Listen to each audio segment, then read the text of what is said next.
तो दोस्तों episode number 82 की शुरुआत होती है एक पार्टी से, जहां पर ये आदमी जो होता है अनाउंसमेंट कर रहा होता है कि हमारी कंपनी ने बहुत ही ज़्यादा बड़ी अचीवमेंट कर लिया।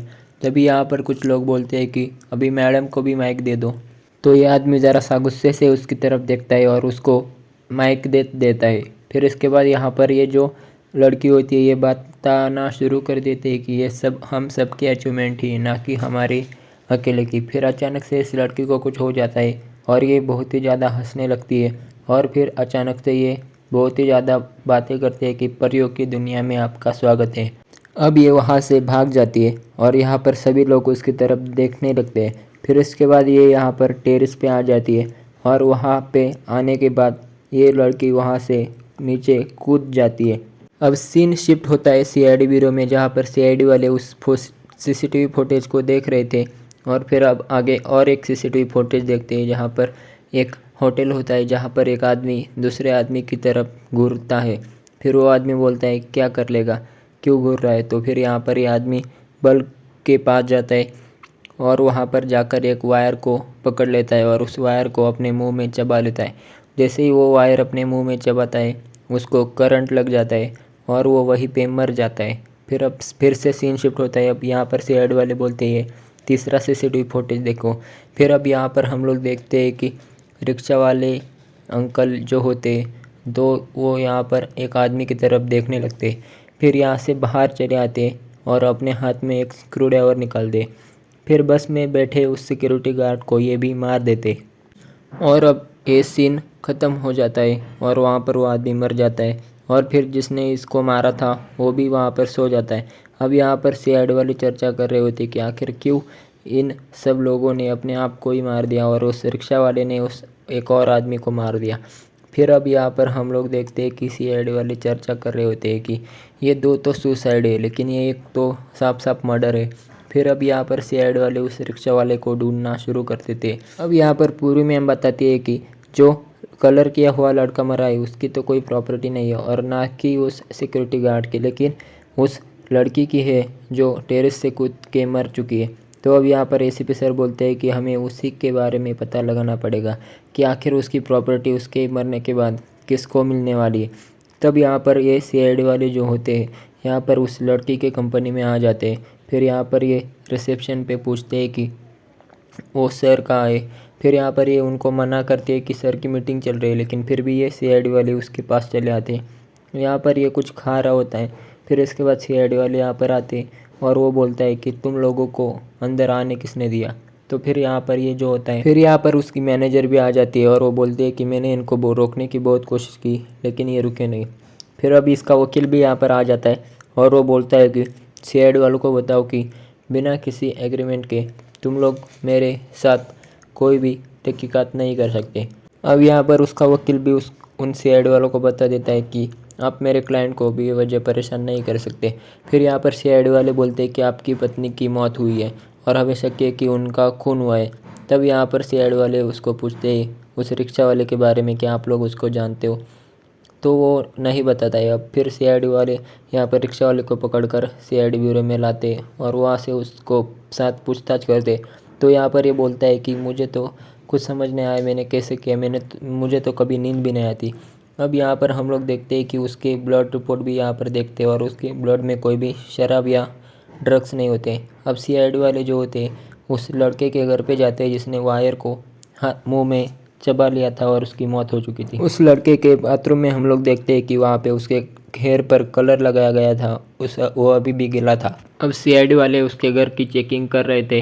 तो अब यहाँ पर हम लोग देखते हैं कि भूमि मैम जो होती है उनको यहाँ पर कुछ मिल जाता है, जो कि एक परियों की दुनिया में इस नाम से कोई एक किताब थी और वो फाइल में रखी गई थी। मतलब कि अभी तक वो किताब पब्लिश नहीं की गई थी, लेकिन बस उसको लिखा गया था।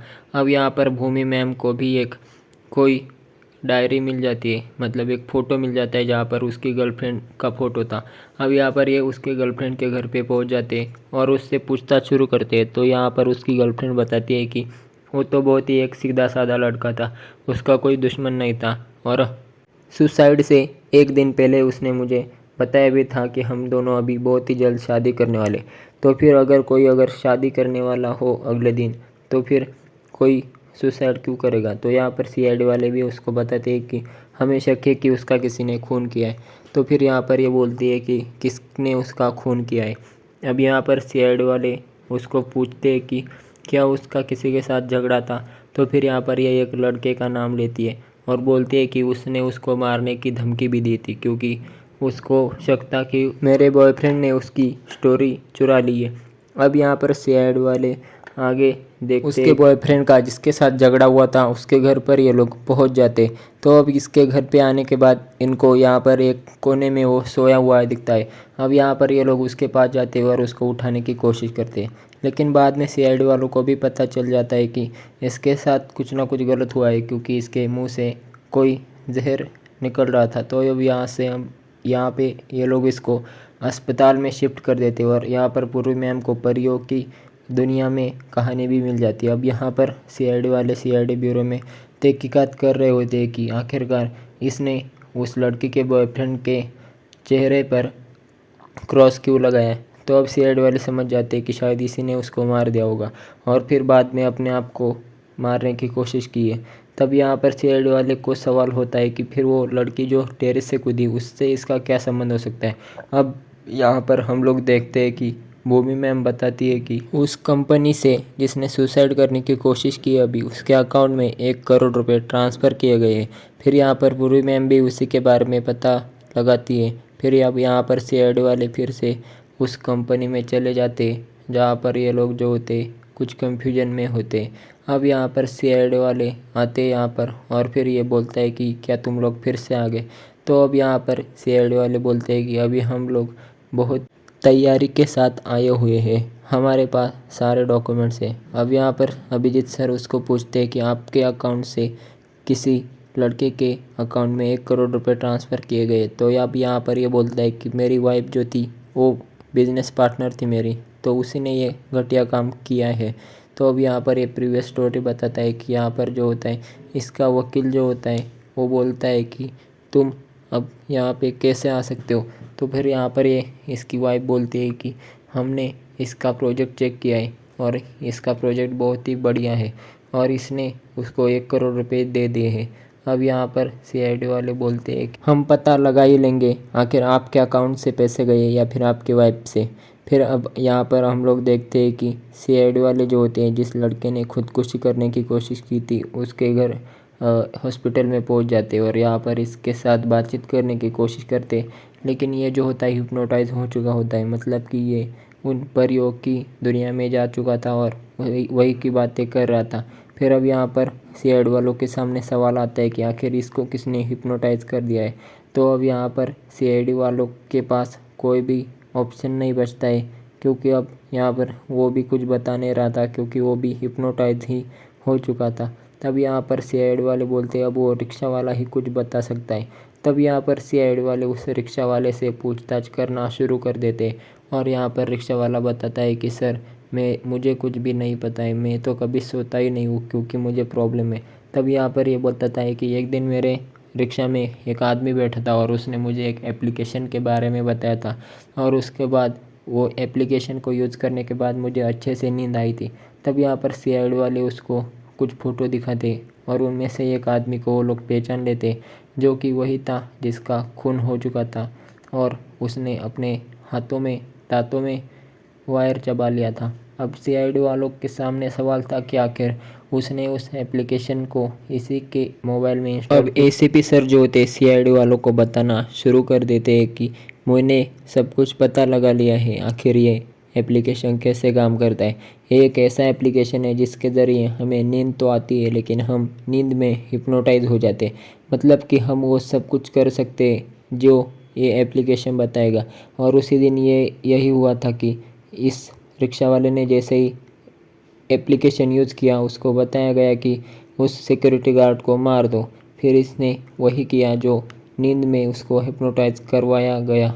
फिर अब यहाँ पर अब हम लोग आगे देखते हैं कि कैसे एसीपी सर उनको एक्सप्लेन करते हैं कि जिसका खून हुआ उसके पास बड़ा मोबाइल नहीं था, इसलिए उसने रिक्शा वाले की मदद ली। फिर अब यहाँ पर इंस्पेक्टर भूमि को एसीपी सर के दोस्त हिप्नोटाइज करना शुरू कर देते और उसको थोड़ी देर के बाद हिप्नोटाइज कर देते। फिर यहाँ पर पूर्वी मैम बताती है कि ये करेले की सब्ज़ी कभी नहीं खाती है, तो अगर इसने करेले की सब्ज़ी खा ली तो मैं मान लूँगी कि ये हिप्नोटाइज हो चुकी है। तब यहाँ पर इसको करेले की सब्ज़ी जो होती है खिलाई जाती है।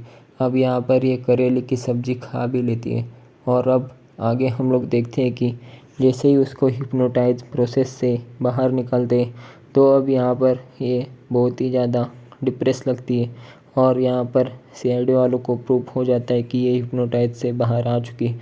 अब एसीपी सर के दोस्त जो होते हैं इसको हिप्नोटाइज प्रोसेस से बाहर निकालते हैं और इसको बताते हैं कि अब तुम हिप्नोटाइज नहीं हो, अब तुम परियों की दुनिया में नहीं हो, अब तुम आंखें खोलो और बाहर आ जाओ। तब यहाँ पर इसकी आँख खुल जाती है और ये रियल दुनिया में आ जाता है। अब यहाँ पर एसीपी सर यहाँ पर नहीं थे, लेकिन अभिजीत सर इसको पूछना शुरू कर देते, आखिर बताओ तुमने क्यों इतने सारे खून किए। तो यह बताता है कि मेरी स्टोरी उसने चोरी कर ली थी, लेकिन मैंने कोई भी खून नहीं किया है। अब सीआईडी वाले उसको रिक्शा वाले की फ़ोटो दिखाते, लेकिन ये जो होता है उस रिक्शा वाले को नहीं पहचानता है।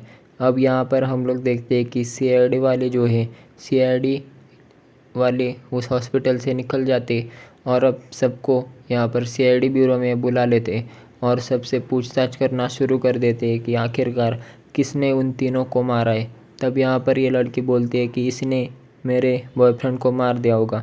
तब यहाँ पर रिक्शा वाले के ऊपर भी कुछ इल्ज़ाम लगाए जाते हैं, लेकिन रिक्शा वाले ने भी कोई खून नहीं किया है, ऐसा सीआईडी वाले बताते हैं। अब यहाँ पर उस औरत का पति बहुत ही ज़्यादा शाना बन रहा था, तो दया सर भी उसको थोड़ा सा कंट्रोल में ला देते हैं। अब यहाँ पर सीआईडी वाले बोलते हैं कि उनके मोबाइल में एक एप्लीकेशन इंस्टॉल करवाया गया था, जिसकी वजह से वो गहरी नींद में थे लेकिन हिप्नोटाइज हो चुके थे। अब यहाँ पर यह आदमी बहुत ही ज़्यादा भड़क जाता है, तो मेरा इससे क्या लेना देना है। तो फिर ये सीआईडी वाले बोलते हैं लेना देना है, क्योंकि आपकी पत्नी थी वो। अब यहाँ पर आगे हम लोग देखते हैं कि सीआईडी वाले मैं वो एप्लीकेशन यूज़ करने वाला हूँ जिसकी वजह से ये तीनों खून हुए हैं, और मैं ये प्रूफ करके दिखाऊंगा कि उस एप्लीकेशन की वजह से हम लोग हिप्नोटाइज हो सकते हैं। अब हम लोग एसीपी सर का सीन देखते हैं, जहाँ पर वो हिप्नोटाइज होने के लिए उस एप्लीकेशन का यूज़ करना शुरू कर देते हैं। फिर अब यहाँ पर उनको हेडफोन में बताया जाता है कि तुम्हें अपने ही पिस्तौल से अपने आप को गोली मार लेनी है। अब यहाँ पर सीआईडी वाले बहुत ही ज़्यादा टेंशन में आ चुके थे। फिर यहाँ पर एसीपी सर आ जाते और वो बताते हैं कि मैं हिप्नोटाइज इसीलिए नहीं हुआ क्योंकि मेरे दोस्त ने मेरे पास एक घड़ी दी थी और इसका 5 मिनट का अलार्म था। अब यहाँ पर सीआईडी वाले फिर से उस कंपनी में चले जाते और ये बताते हैं कि हमें खूनी का पता लग चुका है। अब यहाँ पर ये उस औरत का पति बोलता है कि हमने चेक किया कि उस एप्लीकेशन का सर्वर यहीं से यूज़ किया गया है। अब यहाँ पर सीआईडी वाले बोलते हैं कि बस हम लोग सीसीटीवी फुटेज देख लेते हैं और फिर खूनी को पकड़ लेते हैं। अब सीआईडी वालों को पता चल गया था कि खूनी कौन है। तब यहाँ पर सीआईडी वाले वहाँ उस आदमी के लॉयर को पकड़ लेते हैं। आखिरकार उसी ने ये सब खून किए थे। अब वो बताना शुरू कर देता है कि वो मैडम जो थी वो एक आदमी को तुच्चू से प्रोजेक्ट के लिए 1 करोड़ देना के लिए मान गई थी और मेरी सैलरी बढ़ाने की बात ही नहीं कर रही थी। फिर अभिजीत सर बोलते हैं कि ये तो कोई वजह नहीं हो सकती है ना किसी को मारने की। तो फिर यहाँ पर ये बोलता है कि मेरे साथ हमेशा से ही बुरा व्यवहार करते थे सब लोग, इसीलिए मुझे बहुत ही ज़्यादा गुस्सा आ गया। फिर मैंने सबको मार दिया और वो सिक्योरिटी गार्ड ने भी मुझे देख लिया था तो उसको भी मुझे मारना पड़ा। अब यहाँ पर एसीपी सर उस राइटर को बताते हैं कि तुम बहुत ही अच्छे राइटर हो, एक ना एक दिन तुम ज़रूर अच्छे राइटर बनोगे। और यहीं पे एपिसोड पूरी तरह से ख़त्म हो जाता है।